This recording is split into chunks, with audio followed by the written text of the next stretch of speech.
पुणे जिल्ह्यातील खेड तालुक्यातील शिरोली येथील आदर्श विद्यालयात शैक्षणिक वर्ष 2026-27च्या निमित्तानं प्रवेशोत्सव आणि नवगत विद्यार्थ्यांचा स्वागताचा कार्यक्रम उत्साहात पार पडला। इयत्ता 8वी, 9वी आणि 10वीच्या विद्यार्थ्यांचं ढोल ताशांच्या गजरात स्वागत करण्यात आलं। शाळेच्या प्रवेशद्वारापासून विद्यार्थ्यांची मिरवणूक काढण्यात आली। यावेळी विद्यार्थ्यांना गुलाब पुष्प, शैक्षणिक साहित्य आणि इयत्ता 8वीच्या विद्यार्थ्यांना मोफत पाठ्यपुस्तकांचं वाटप करण्यात आलं। संस्थेचे पदाधिकारी, शिक्षक पालक संघाचे प्रतिनिधी आणि शिक्षकांनी मुख्याध्यापक, शिक्षक आणि कर्मचाऱ्यांचा सत्कार करून नव्या शैक्षणिक वर्षासाठी शुभेच्छा दिल्या।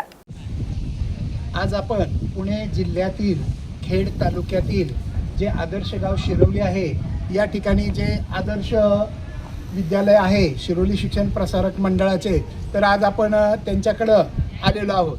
आता आपण ज्या विद्यालयामध्ये आम्ही उभा आहोत या ठिकाणी आपण कोणत्या पदावर कार्य करत आहात?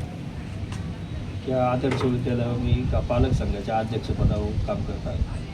आता तुम्ही पालक संघाचे अध्यक्ष आहेत। आज नव्यानेच आपल्या 8वीचा 15 जून रोजी 9वी 10वी शाळा चालू झालेल्या आहेत। या दिवशी काय उपक्रम राबवले तुम्ही? या दिवशी आम्ही मुलांचे स्वागत केले। प्रथमतः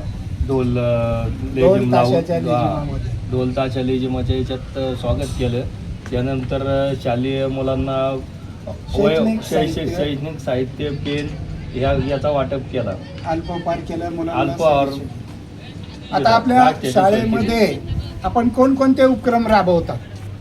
शाळेमध्ये रस्त्याचं काम असेल, लाईट पाण्याचा विषय असेल, तो स्वतः मी वैयक्तिक लक्ष घालून त्या ठिकाणी ते पूर्ण करतो। आता आपल्या शाळेमध्ये अनेक वेगवेगळ्या स्पर्धा होतात। कोणकोणत्या स्पर्धा तुम्ही या ठिकाणी पाहिलेल्या? स्पर्धा या ठिकाणी आपलं कबड्डी असेल या ठिकाणी, आणि वरच्या उच्च याला पण आपली मुलं तालुका जिल्हा पातळीवर मुलं आपली खेळतात। या प्रकारचे उपक्रम राबवतो। त्यामध्ये शिक्षकांचा पण मोठा वाटा आहे।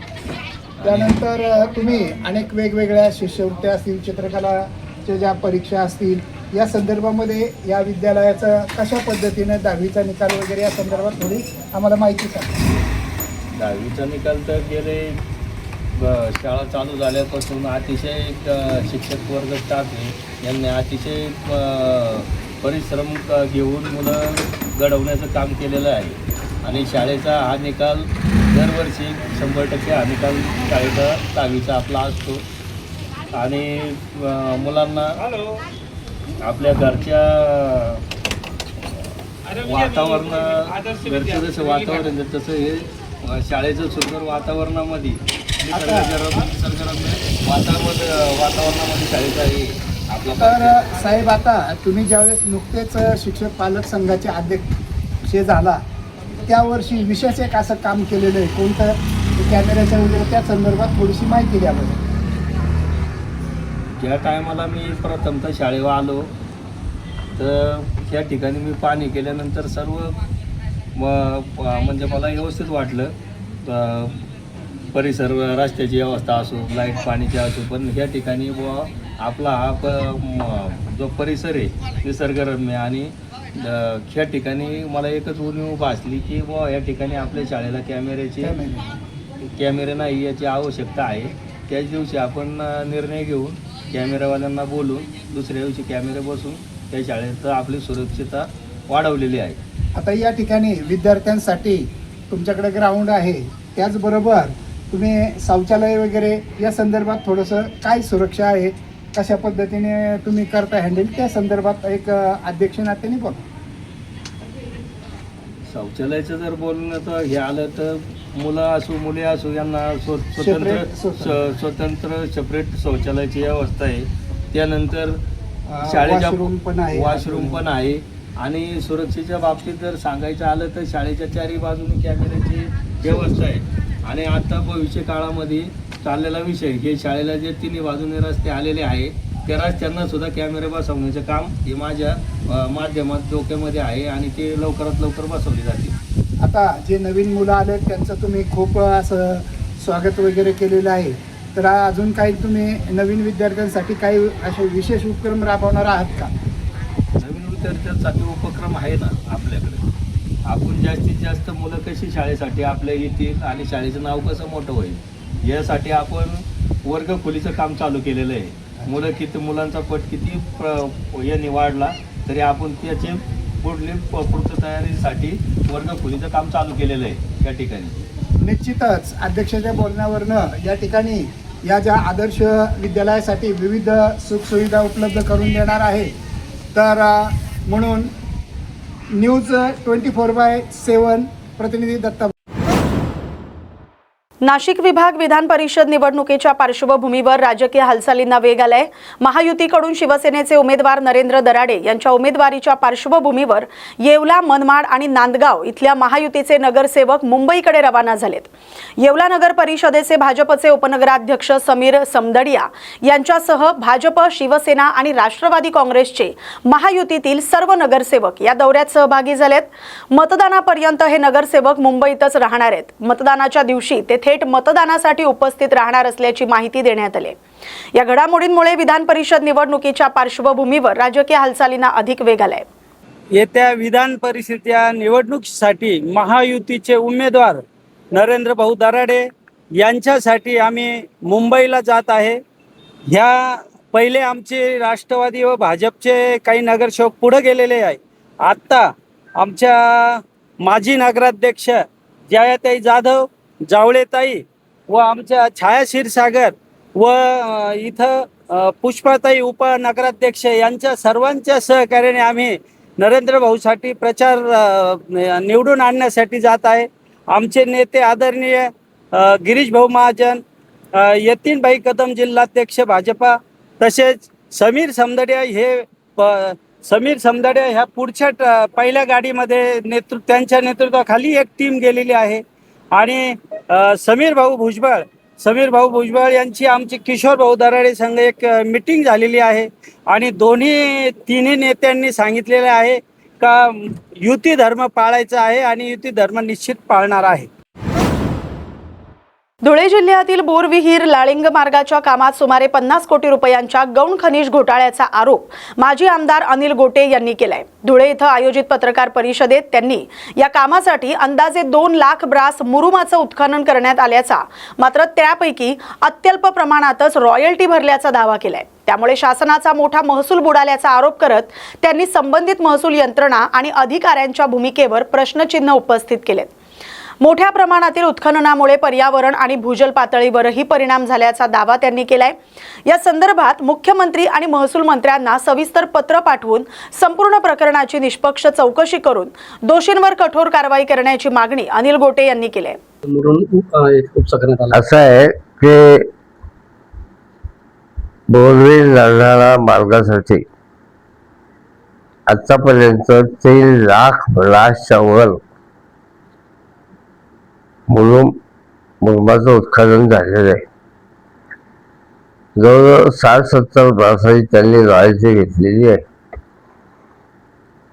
मी तुम्हाला थोडं जास्त सांगतो काय, कारण माझ्याकडे 49,000 ब्रासचेच फक्त कागदपत्र आहेत.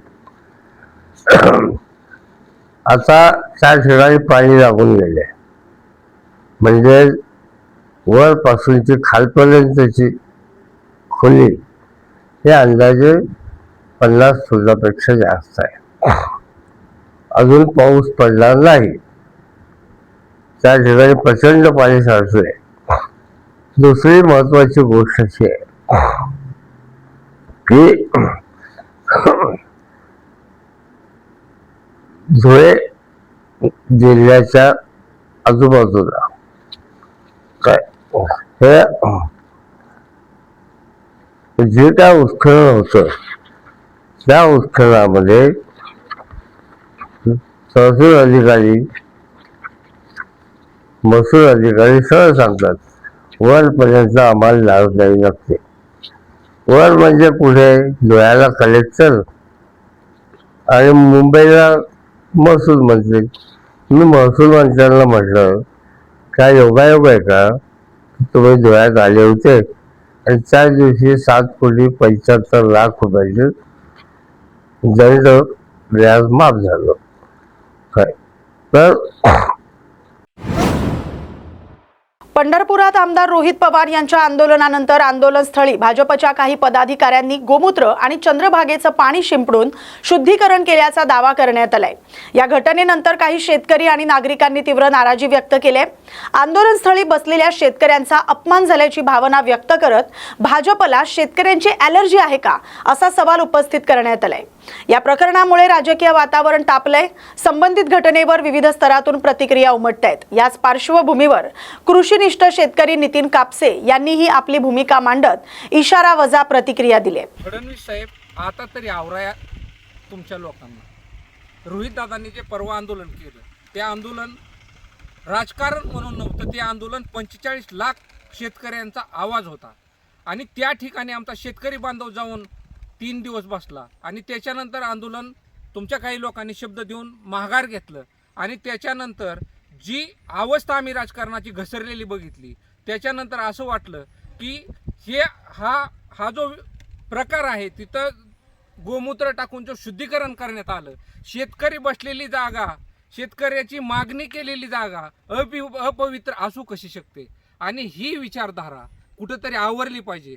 गोरक्षण इथपर्यंत हा विषय ठीक होता, आता गोमूत्रावर आला आणि ही गोष्ट सहन नाही होणार, कारण शेतकऱ्यांची जून महिना ओलांडत आला तरी पाऊस नाही आणि अशा पिरियडमध्ये तुम्ही जी लावलेली चेष्टा आहे शेतकऱ्याची, ती चेष्टा रोहितदादाची नसून 45 लाख शेतकऱ्यांची आहे आणि ती भविष्य काळामध्ये अशी लोक जर तुम्ही आवरली नाही तर भविष्य काळामध्ये आमच्याकडे 6 बैली नांगर असतो, तो नांगर घेऊन आम्हाला तुमच्याकडे यावं लागेल आणि नांगरासहित आंदोलन करावं लागेल आणि तुमच्या पाठीमागं इथून पुढं अशा लोकांना जर थांबवलं नाही तर यांच्यावर तोंडाला काळं फासणं हे फार शब्द लहान आहेत। यांच्या बाबतीत शेतकरी पूर्ण विचाराने यांच्या पाठीमागं